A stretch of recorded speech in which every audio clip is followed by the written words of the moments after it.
The Business Roundtable, the lobbyist group representing big business with a board of directors from companies like Walmart, Apple, GM, major financial institutions, and many others, decided that consumers, that means you, aren't paying enough in energy taxes. And the solution for our flagging economy is to hike these taxes for average Americans.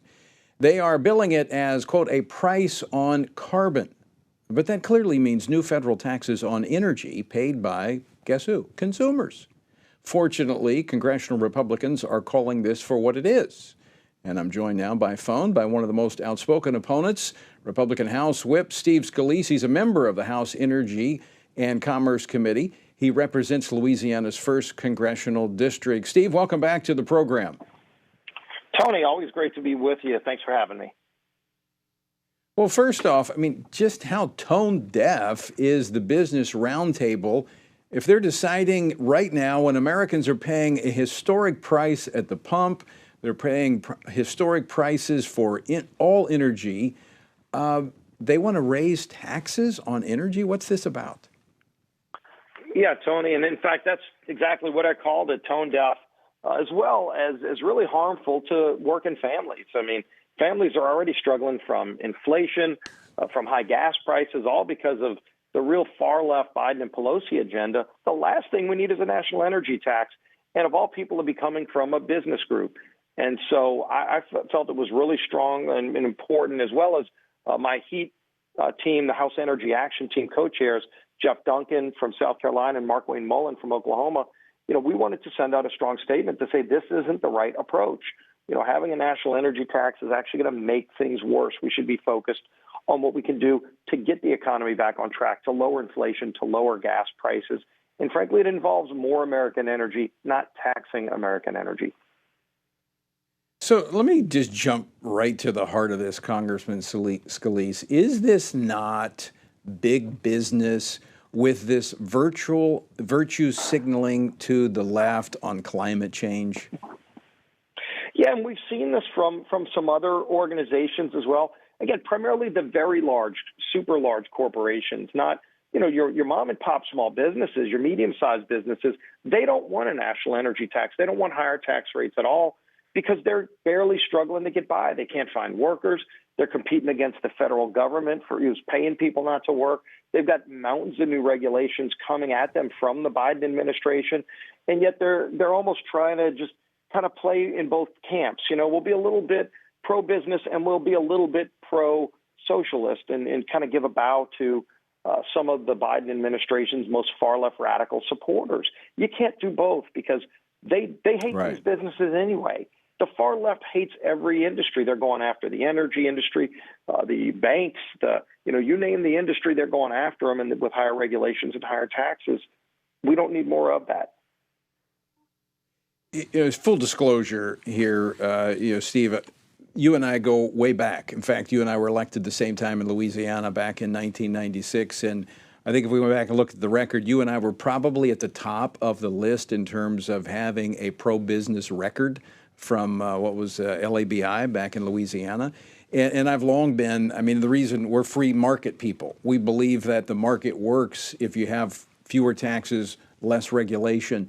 But what we've seen over the last 20 years is that we've seen increasingly business embracing the left's social policy, but then turning to Republicans for favorable tax and regulatory policy. And it looks like to me that this finally there's a break taking place between Republicans and big business. We just can't go along with their policies any longer.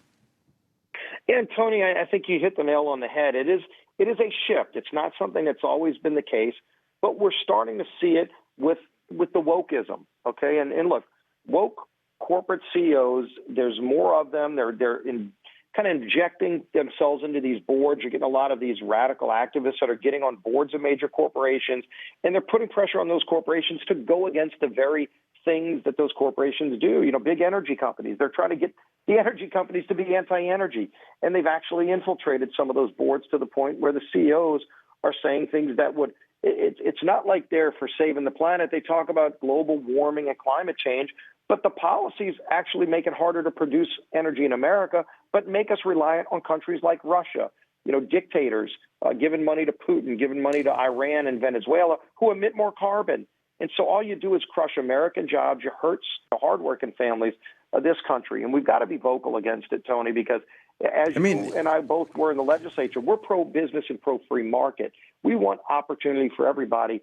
If a woke CEO wants to crush his smaller competition, the little guy, the medium-sized business, no better way to do it than to put mountains of regulations that only businesses, big businesses, can comply with. The little businesses go under. That's who we've got to stand up for. We've got to fight for opportunity for everybody. And if some corporations want to have crony capitalism and give themselves an advantage at the expense of their competitor, that's not what I'm about. I'm about opportunity for everybody, big, medium, or small business. Anybody who wants to create jobs and opportunity, go get it, but don't try to promote yourself at the expense of somebody else.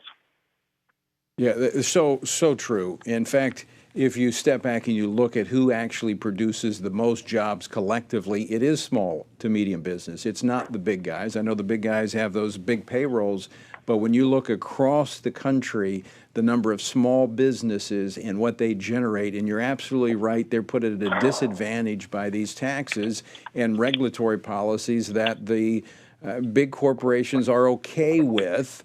But even they have a line, and I think it's going to be a new day when they have to turn to the left and ask for tax policies, because I don't think the left's going to be too sympathetic, quite frankly. Yeah, the left wants to put them all out of business, and it's that old adage, do you want to be at the table or on the menu? And some people think, well, if I'm sitting at the table kind of playing socialism light, they'll leave me alone.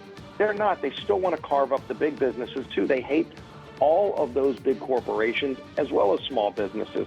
And so to think, well, some of these big businesses will just throw in with the left, thinking that they're going to be protected, it only crushes everybody. It's crushing the hardworking families. The rich people, left and right, are going to figure out a way through it. It's the middle class and lower income families who are getting crushed by all these high energy taxes. The pain at the pump from Biden shutting down American energy, that's hitting the low-income families the hardest. We don't need an additional energy tax on top of it. Well, Steve Scalise, we appreciate you standing up and challenging these policy pushes of the left. And always great to talk with you. Thanks so much for being with us today.